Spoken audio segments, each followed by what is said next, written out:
कराची में मवेशी मंडियां लगी हुई हैं, उसकी वजह से कराची में पानी की सप्लाई बहुत ज्यादा मुतासिर होती है। 650 मिलियन गैलन जो फराम किया जाता था, उसमें से भी 250 से 300 मिलियन गैलन पानी मवेशी मंडियों को फराम कर दिया जाता है, जिसकी वजह से कराची के शहरी बूंद बूंद को तरस जाते हैं।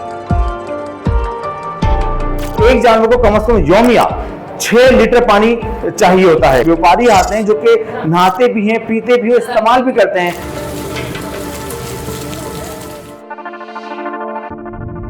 ईद उल अज़हा करीब है, लेकिन शहर कराची पानी की बूंद बूंद को तरस गया है। उसकी वजह यह है कि 15 से 20 दिन से कराची में पानी की जो सप्लाई है वो तसलसल से जारी नहीं है। शहर कराची के मुख्तलिफ इलाके, जिसमें खास तौर पर डिस्ट्रिक्ट सेंट्रल, वहां पे खुश्क साली नजर आती है। चाहे अगर हम बात करें कि न्यू कराची हो, नॉर्थ कराची हो, नाज़िमाबाद, नॉर्थ नाज़िमाबाद, गुलबर्ग, फेडरल के इलाके, ये सारे के सारे पानी से महरूम नजर आते हैं। अगर बात की जाए कराची के पानी की रिक्वायरमेंट की, तो 1200 मिलियन गैलन पानी कराची की रिक्वायरमेंट है, और जो कराची को सप्लाई मिलती है वो सिर्फ और सिर्फ 650 मिलियन गैलन पानी की सप्लाई मिलती है, यानी कि जो रिक्वायरमेंट है उससे भी आधी। और उसके बावजूद जब 15-20 दिन से पानी की सप्लाई फराम ना की जाए, तो आपको अंदाजा लगा सकते हैं तो शहरियों का हाल क्या होगा। जरा ये बताते हैं जो कि कराची में 21 मवेशी मंडियों को लगाने की इजाजत दी गई है, और सिर्फ ये वो मवेशी मंडियां हैं जो कि ऑफिशियल हैं, जबकि कमिश्नर कराची की जानिब से ये कहा गया था जो कराची में गैर कानूनी मवेशी मंडियां कायम की गई हैं उनको खत्म किया जाए। अगर हम बात करें कि कराची की मवेशी मंडियों में कितने जानवर आते हैं, तो तकरीबन लगभग 10 लाख जानवर आते हैं।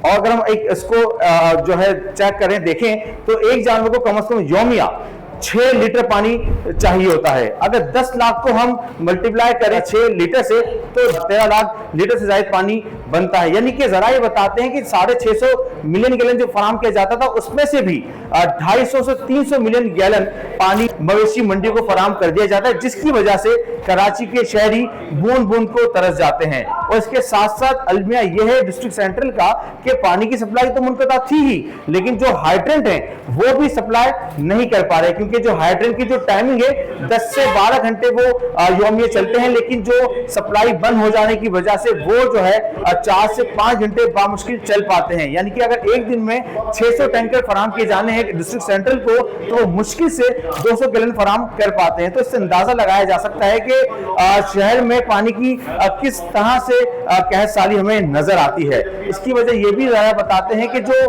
टैंकर माफिया है वो इसका जो है भरपूर फायदा उठाते हैं, और वो जो टैंकर 1,500-2 हजार रुपए का मिलता है वो 5 से 10 हजार रुपए का फरोख्त किया जाता है। जरा का ये भी कहना है कि जो टैंकर्स हैं, टैंकर ड्राइवर्स हैं, वो यानी कि हाइड्रेंट से सप्लाई इलाकों में देने के बजाय उनकी तरजीह होती है कि वो मवेशी मंडियों को दें, ताकि क्योंकि वहां पर उनको कमर्शियल रेट पर वो सप्लाई मिलती है, तो उनके जो चार्जेस हैं वो ज्यादा होते हैं। तो इसकी वजह, सबसे बड़ी वजह यह है कि जो कराची में मवेशी मंडियां लगी हुई हैं, उसकी वजह से कराची में पानी की सप्लाई बहुत ज्यादा मुतासिर होती है।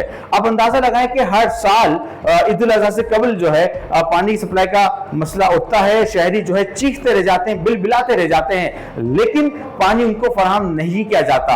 अब अंदाजा लगाएं कि 10 लाख से ज्यादा जानवर जो कराची पहुंचते हैं मुल्क भर से, और कराची की जो आबादी है 2.5 से 3 करोड़ जो आबादी है, उसको पानी की सप्लाई मुश्किल होती है। तो 10 लाख जो और जानवर आ जाते हैं, तो उनको सप्लाई उनको भी पानी फराहम करना होता है। उनके साथ जो व्यापारी आते हैं जो कि नहाते भी हैं, पीते भी हैं, इस्तेमाल भी करते हैं। तो जो रिक्वायरमेंट है 1200 मिलियन गैलन से बढ़कर 1300-1400 तक पहुंच जाती है। यही वजह है कि जो पहले कराची को 650 गैलन मिलियन पानी मिलता है, उसमें भी 250-300 मिलियन गैलन पानी कम कर दिया जाता है, जिसकी वजह से शहरी बहुत ज्यादा परेशान हो जाते हैं। तो शहरी का मुतालबा यही है कि जिस तरह से आबादी बढ़ रही है और कराची में जो रिक्वायरमेंट बढ़ती चली जा रही है, उसको पूरा किया जाए, ताकि शहरी पानी की बूंद बूंद को ना तरसे।